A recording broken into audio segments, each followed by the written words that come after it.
Hello there guys and welcome back to the channel. So just now, mere moments ago, I did end up taking a new champion up to rank 2 as a 6-star.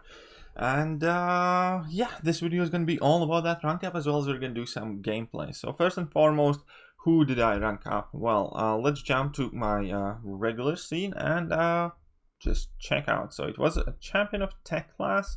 My thumbnail you guys probably already know, and it was Iron Man Infinity War. Now, Iron Man Infinity War is not a champion that's kind of exactly my cup of tea, and well, I have been relatively harsh on the guy in past, and I still stand by it. Iron Man Infinity War would be so much more better champion if his damage output would be increased, but at the same time, he has quite a bit of quirky utility, and his ability list is effectively almost endless. I remember first time I saw Iron Man Infinity War, thought, what the fudge is this laundry list of abilities? Obviously, since this character has come out, pretty much every new character has had the same laundry list of abilities.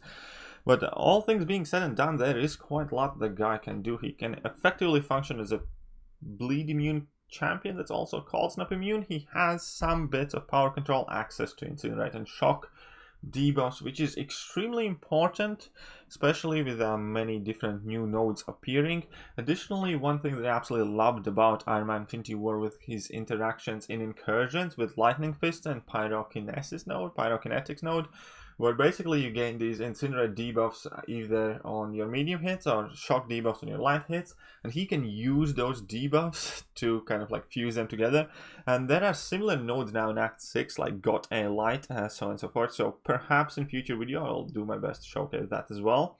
But for now, I'm gonna jump in Realm of Legends. We're gonna do a regular. No, we're not gonna do a regular fight. I'm gonna drop him down to 15%. We're gonna have a bit of fun. That's what we're gonna do.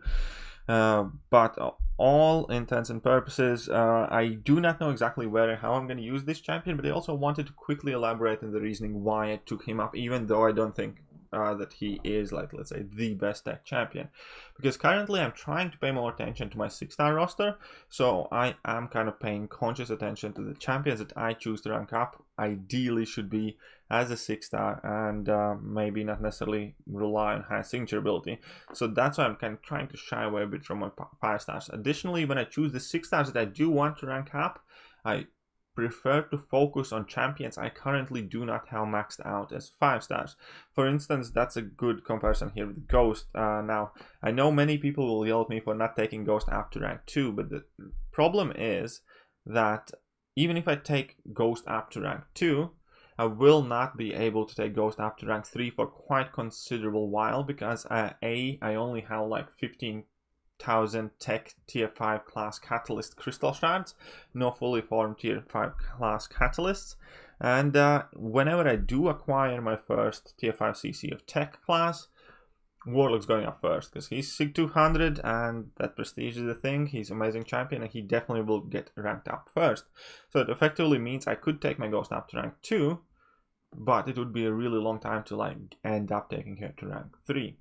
Meanwhile, I prefer to expand my roster kind of like wider, and instead of having 2 copies of Ghost that I could use in everyday scenarios, I prefer to have a maxed out 5-star Ghost, which I believe is superior champion just because it power gain is so much more potent and it's much easier to use, and an Iron Man Infinity War in this case, even though I might not use Iron Man Infinity War as much as Ghost. But the thing is, for instance, I'm not relying on Ghost on everyday activities, which could be used as an excuse to take Ghost up. For instance, I don't typically use Ghost on AQ or AW, and I only bring her out for Act 6 and Variant and stuff like that. 5-star Ghost will more than suffice for that.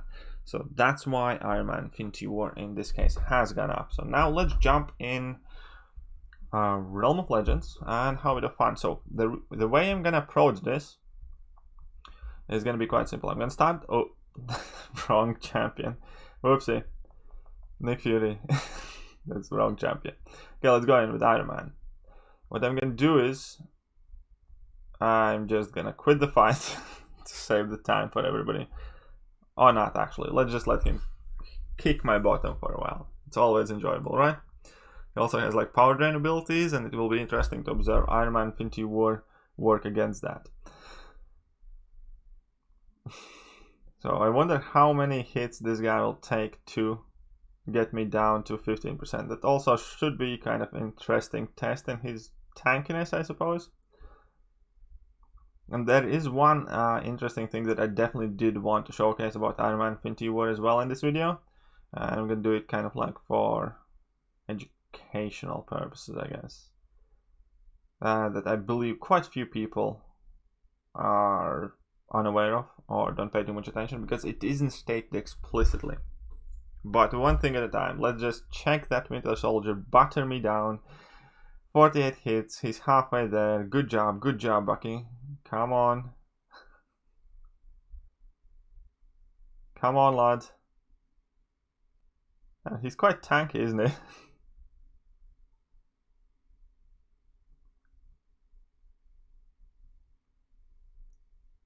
Come on, Bucky.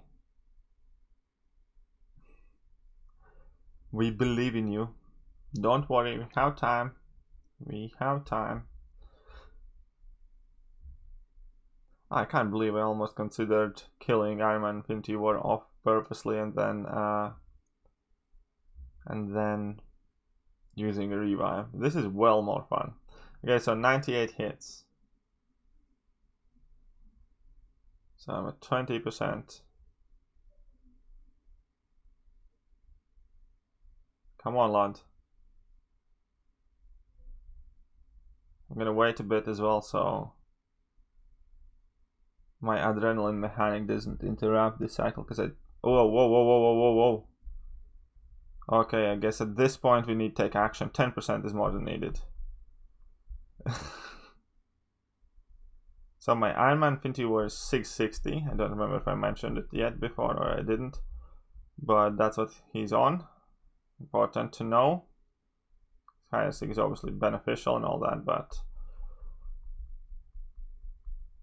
let's go. And the key factor is I'm going to showcase what happens. So I'm dealing 675 damage now, and I'm combining them into the plasma and dealing 583, which is evidently less, right?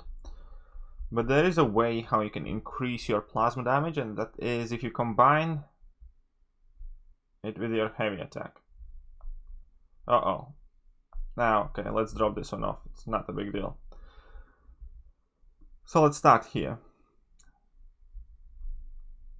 Now that I combined with the heavy attack, we're dealing 11,000 per tick. And that is very important kind of like feature of Iron Man Infinity War, is to use your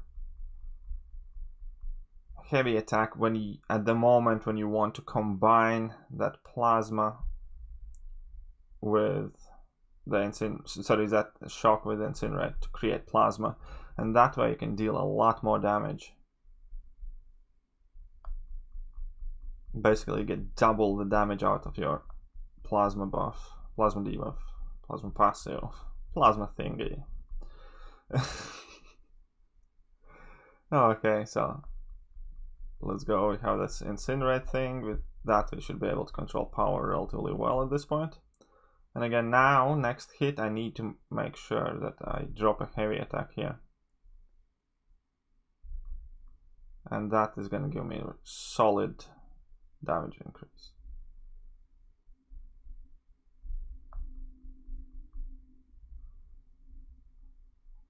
It's still not the fastest killer, but hey, it's really fun. Inflict an armor break, have a bit of fun. 4k damage over time. It's not too bad. 113 hits nonetheless, but I did mess up a bit.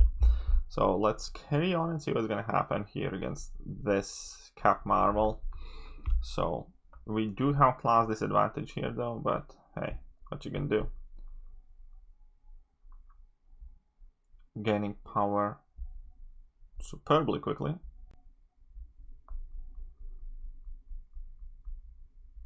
Let's go for the level 2. Still gaining power, wonderful.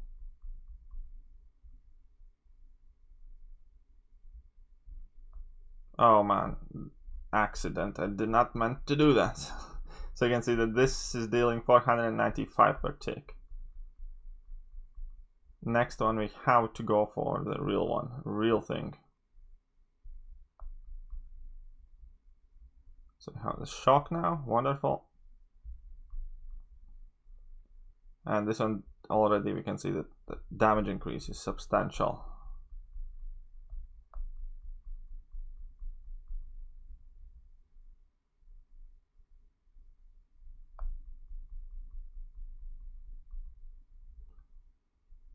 I guess I shouldn't bother with basic attacks as much.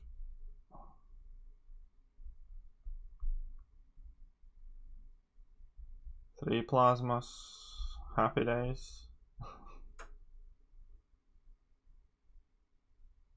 Oh wait, I messed up. I lost my plasmas, man. There's definitely going to be some learning curve with this champion for sure, without a doubt. This was such a bad fight. I lost 3 plasmas, and now I combined again the wrong way. Much to learn. Need to remember that level 2 doesn't have any of the repulsor hits in it. That's kind of annoying. And again, I combined it the wrong way. Well, I could be doing 2000 damage per tick now, but no, I'm a silly muppet. Okay, let's go for that heavy attack.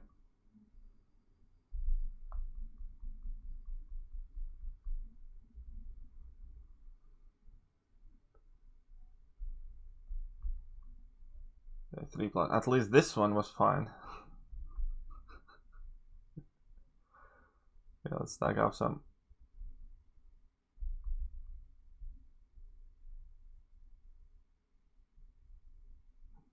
Man, that regular damage is quite bad though, like his hits and stuff.